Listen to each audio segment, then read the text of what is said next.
안녕하세요. 안재훈입니다. 논어옹야 제6 네 번째 강의를 시작하도록 하겠습니다. 오늘은 9장부터 하겠습니다.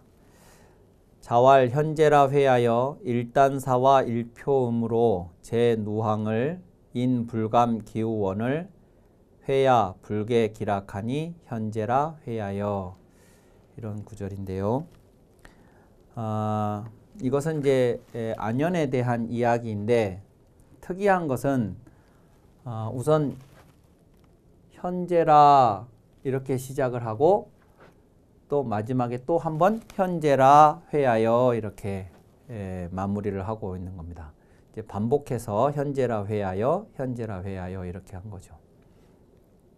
공자가 어떤 제자에게도 저렇게 어질다, 뛰어나다, 훌륭하다 라고 하는 말을 저렇게 반복해서 사용한 경우는 논어에는 여기 말고는 없습니다. 안연 말고는 이제 없는데, 왜 이렇게 공자가 반복적으로 훌륭하다고, 어질다고 이야기를 했느냐? 그러면 이제 그 내용이 그 가운데 사이에 나와 있죠.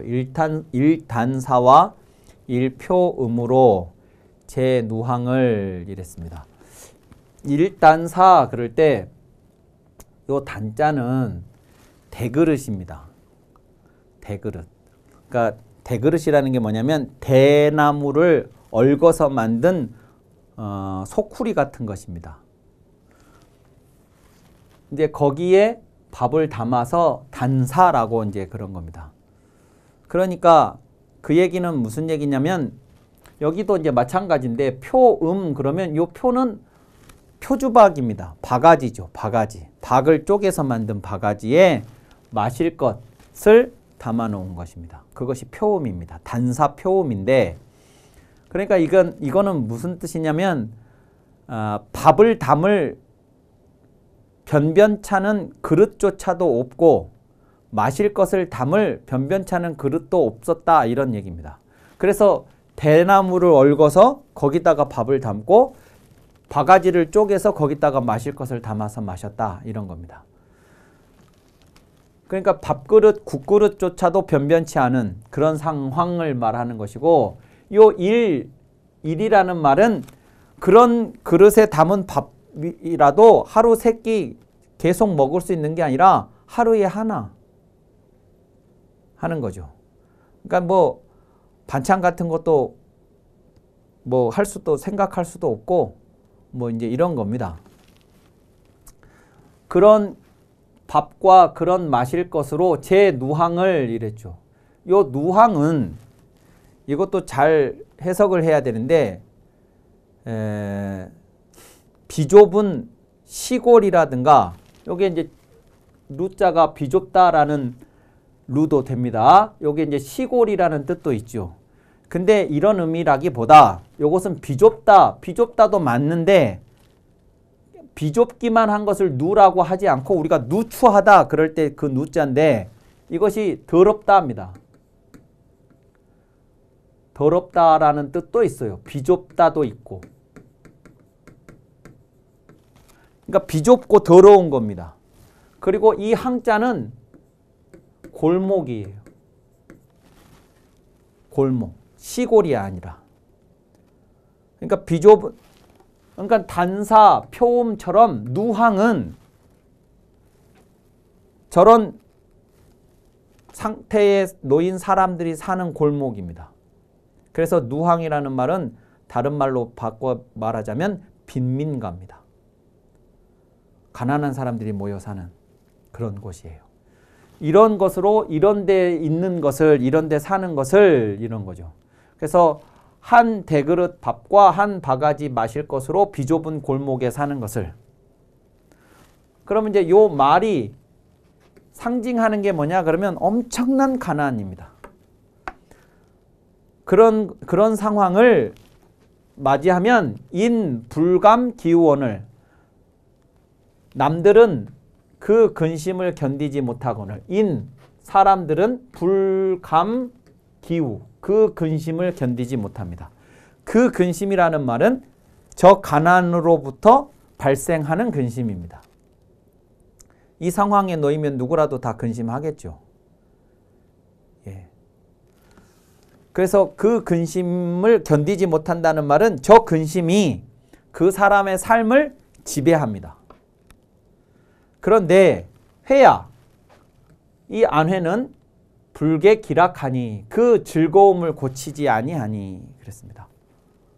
그 즐거움을 고치지 아니하니. 그러면 이때 이 즐거움, 그 즐거움을 고치지 않았다.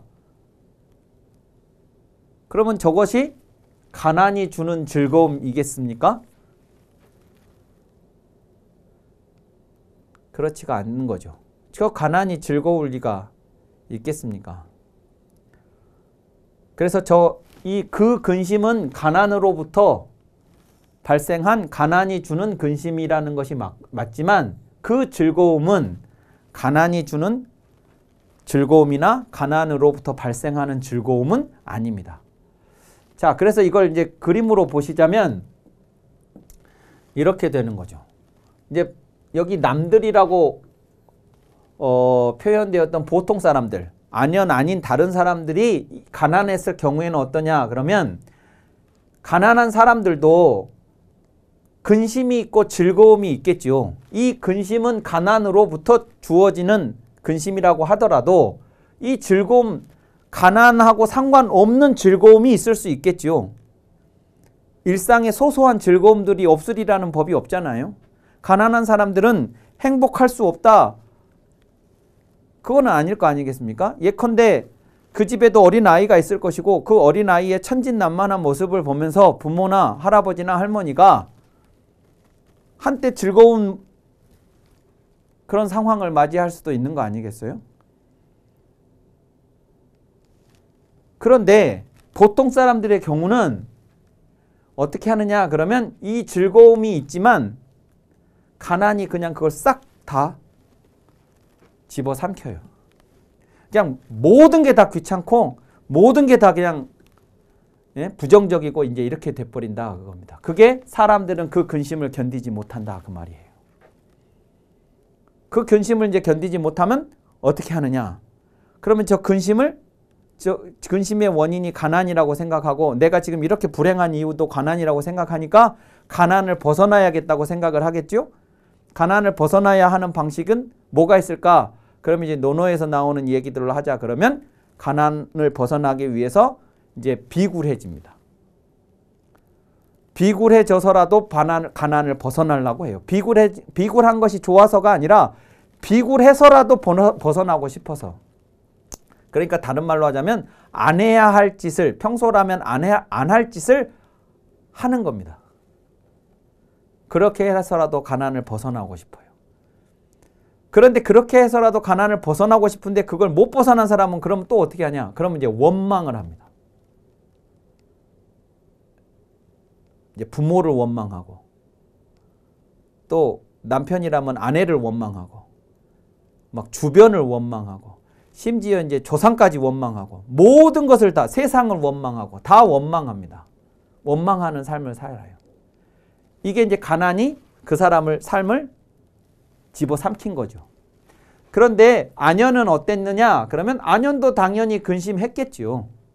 근데 또 안연도 그 가난하고는 상관없는 또 다른 즐거움도 있었겠지요. 근데 안연은 이 근심이 이 즐거움을 즐겁지 않도록 만들게 놔두지 않았다 그 얘기입니다. 그게 불개 기락이에요. 그 근심을 고치지 않았다. 바꾸지 않았다. 그러니까 그것을 즐거워했다가 아니라 일단사 일표음 제루왕 이걸 즐거워했다 이 말이 아니고 이것이 그의 즐거움을 고치지를 못한 거예요. 바꾸놓지를 못했다 그 말이에요. 다른 사람들은 그 근심이 그것을 싹 집어삼켰는데 그래서 어질다고 한 거예요. 공자가. 왜 공자가 이렇게 얘기를 하느냐? 그러면 공자는 가난이 사람을 얼마나 비참하게 만들고 사람을 얼마나 나약하게 만드는지를 누구보다도 잘 알고 있기 때문이에요. 왜냐하면 지난번에 처음에 제가 이 강의를 시작하면서도 말씀드렸지만 공자는 찢어지게 가난한 어린 시절을 보냈습니다. 누구보다도 그 가난에 대해서 잘 알아요. 그렇기 때문에 그 가난이라는 것으로부터 자신을 지켜낸다는 게 여기 자기를 지켜내는 거거든요. 그게 얼마나 대단한 거라는 걸 공자는 잘 알고 있었던 거예요. 그러니까 이제 웬만하면 안 해야 된다 하는 것들이 이제 가난해지면 그냥 그거를 그 선을 넘고 그 담을 허물고 그냥 안 해야 될 짓들을 이제 막 하게도 되거든요. 근데 안현은 그렇게 하지 않았다 하는 것입니다. 그래서 대단하다고 이야기를 하는 겁니다. 이것을 이렇게 이해하지 않고 그냥 뭐 안빈낙도 이래가지고 말이죠. 안빈낙도라는 말도 사실은 그런 뜻이 아닌데 보통의 경우 안빈낙도 쓸 때는 가난을 즐거움으로 알고 산다 이런 식으로 해석을 합니다. 근데 그게 아니에요. 안빈낙도라는 말도 가난하지만 요 안자가 요게 편안하다라기보다 안정이에요. 안정. 그러니까 가난이라는 게 공자가 앞에서도 얘기했다시피 내가 가난해야 할 이유가 없음에도 불구하고 가난이라는 상황이 주어진다는 말을 했잖아요. 공자가. 가난을 빈천을 그 도가 아닌 방식으로 얻는다라는 말을 했단 말이죠. 그러니까 얼마든지 그럴 수 있습니다. 내가 내 신념을 지켜나가자니 그러니 세상에 영합하거나 타협할 수가 없어서 그래서 가난한 삶을 살 수밖에 없는 그런 상황은 얼마든지 있을 수 있습니다. 근데 그 가난한 상황이 나를 막 이제 흔드는 게 아니고 그 가난한 상황에도 불구하고 안정한 거예요, 내가. 이 가난 때문에 내가 지켜야 할 그걸 나는 버릴 수가 없으니까. 그 가난에도 불구하고 안정하고 이 가난이 주는 고통이 근심이 엄청날 텐데도 불구하고 내가 지향해야 할 혹은 내가 견지해야 할 그 도에 대해서 이 즐거움을 느낄 줄 아는 거 말이죠. 그러니까 가난이 행복한 건 아니지만 가난이 나의 다른 분야의 모든 행복까지도 다 집어삼키도록 놔두지 않고 나는 느낄 수 있는 즐거움을 갖고 사는 삶이에요. 이제 보통의 경우면 이 가난이 이 안정감도 손상시키고 이 즐거울 것도 없애버리고 다 그러는 건데 그렇게 하지 않는다.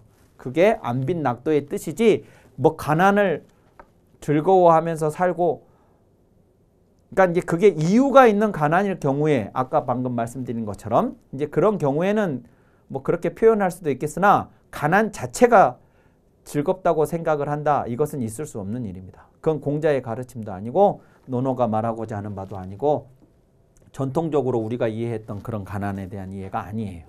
그것은 이제 상당히 잘못된 해석인 것이죠. 자, 또 하나의 제자 이제 염구라는 제자가 나왔습니다. 염구알 비불열자지 도엄마는 역부족야로이다.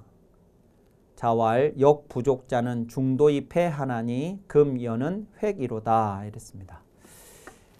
염구는 지난번에 그 개강자가 제자들 3명을 질문할 때 들어갔던 한 사람이고 또 실제로 계시 집에 가서 벼슬을 했다고도 제가 말씀을 드렸었죠. 그리고 그 개강자가 대부직을 수행하는데 어떠냐고 물었을 때 공자가 실무 능력, 제주 예자를 써서 예라고 표현하면서 실무 능력이 뛰어나다 이렇게 이야기를 했습니다. 실제로 그랬고요. 이제 그런 제자여서 이제 재능이 있었고 똑똑했고 이제 그런데 어느 날 선생님께 이렇게 이야기를 한 겁니다. 비불열 자지도 엄마는 자지도 선생님의 길, 선생님이 가시는 길, 우리 보고도 가라고 하신 그 길을 기뻐하다, 좋아하다 입니다. 불열은 기뻐하지 않다. 그러니까 선생님이 가시는 길, 선생님의 길을 기뻐하지 않는 것은 아니지만 이런 겁니다. 제가 선생님의 길을 기뻐하지 않는 거, 좋아하지 않는 거 아닙니다. 저도 좋아합니다.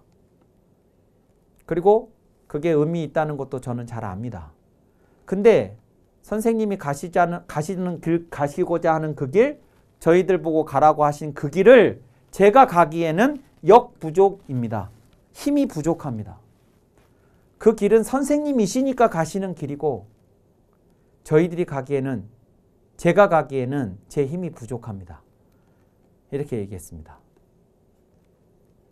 그러자 공자가 이렇게 얘기했죠. 역부족자는 중도의 패하나니 금연은 획이로다 이랬습니다.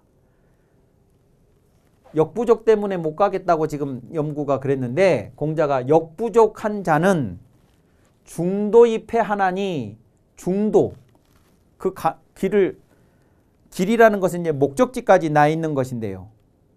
출발지에서부터 목적지까지 가는 게 그게 길인데 그 목적지까지 가기 전에 그 중도, 중간의 길, 그 중도에서 그만둔다 이겁니다.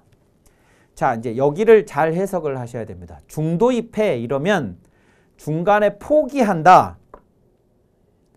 역부족한 사람은 중간에 포기한다. 이렇게 이 문장을 해석하는 경우가 많습니다.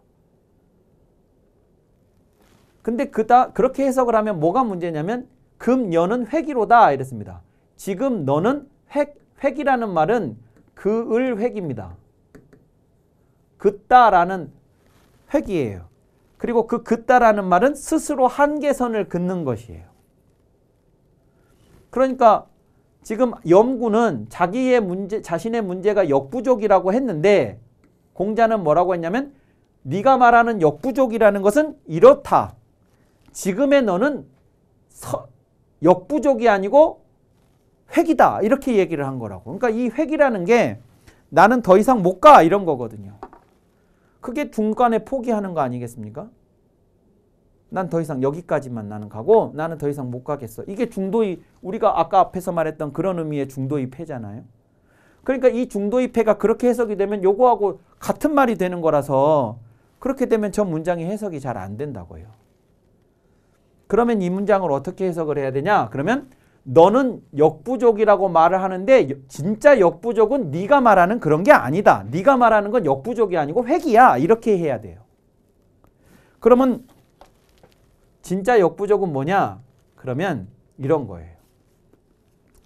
어떤 사람이 태어나서 70년을 산다고 한번 해보죠.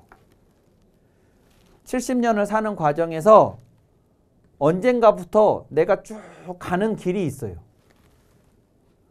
내 삶의 목표를 두고 그것을 향해서 70년 사는 동안 계속 꾸준히 그 길을 걸어온 사람이 있어요. 그런데 그 사람이 이제 70세에 세상을 떴습니다. 근데 이 사람이 만약에 70세의 세상을 뜨지 않고 80세의 세상을 떴다면 이 가던 길을 계속 더 갔겠죠? 70세까지 왔던 그 길을 70년 만에 70세 되던 해 버리고 딴 길을 가지는 않겠지요? 이 사람이 80세가 아니라 90세까지 살았으면 이 길을 또 갔겠지요?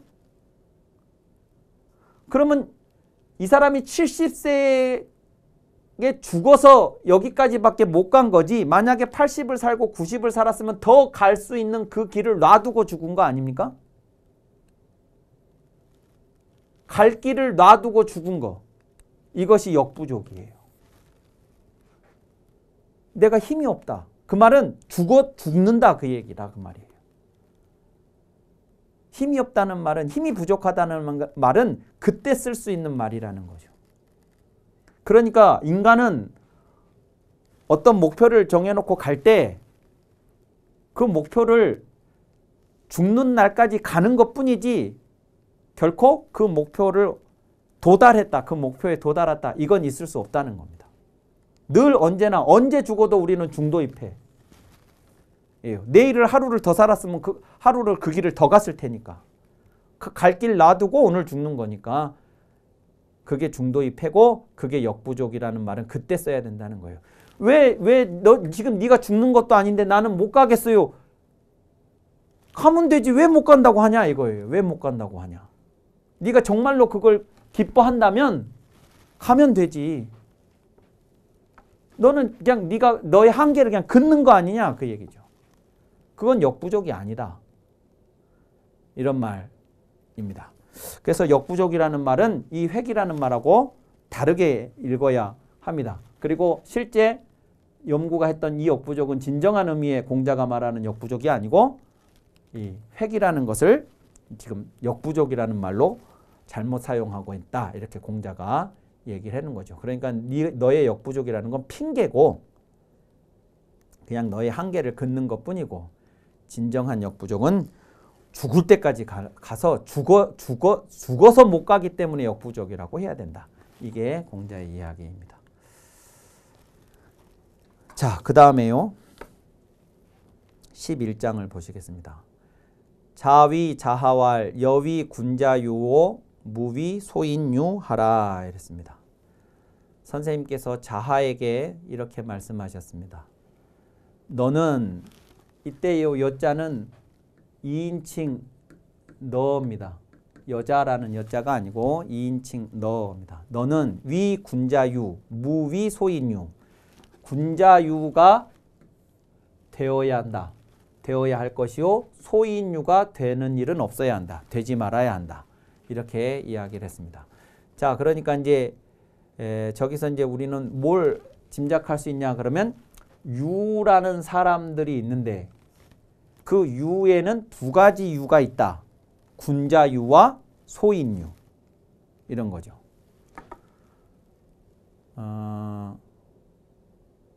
그러니까 예를 들어서 교육이 있습니다. 그러면 이제 아이들을 가르치는 건데요. 교육을 하는 건데 이제 교육이 처음 교육이라는 말로 우리가 가르침이라는 말로 뭔가 어떤 행위를 얘기했을 때는 그 교육의 본질이 있었을 거라고요. 그것을 수행하는 어떤 행위를 교육이라고 했을 거예요. 그런데 그게 이제 나중에 진행이 되어 오면서 교육의 본질로부터 벗어난 것을 교육이라는 그 허울만 쓰고 교육이 아닌 교육을 막 하는 일들이 벌어지니까 그러니까 뭐라고 했냐 그러면 참교육 이런 말을 이제 쓰기 시작하는 거예요. 그러니까 이 처음 교육이라는 말을 썼을 때는 참교육, 거짓 교육이 어디 있었겠습니까? 그냥 교육 그러면 그 본질에 부합하는 어떤 것이었겠죠. 근데 이 교육이 교육이라는 이름은 걸고 하고 있지만 그게 진짜 진정한 의미의 교육이 아니라서 그건 가짜다. 그리고 우리가 지향하는 이것이 진짜 교육, 참교육이다. 이런 말을 쓰는 것처럼 유라는 말이 있었을 때는 유는 그냥 그 자체로 똑같은 거였을 텐데 유라는 이름을 쓰면서 이런 짓을 하는 유자들이 생겼다 그겁니다. 그러니까 이런 거 되지 말고 이래야 된다. 이런 거예요.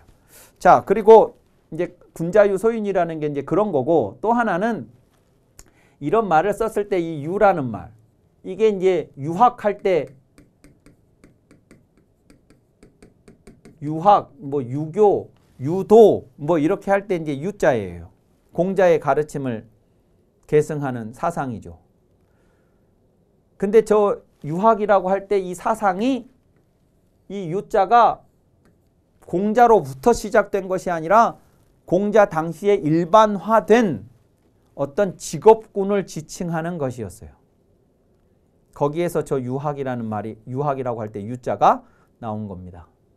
그러니까 이제 공자 당시에 공자 말고도 많은 유자들이 있었습니다. 유자들이라고 불리우는 사람들이 있었어요. 그 유자들을 이제 풍우란이라고 하는 근대 중국의 유명한 사상가 철학자가 있는데 그 사람이 뭐라고 했냐면 저 유자들을 교서,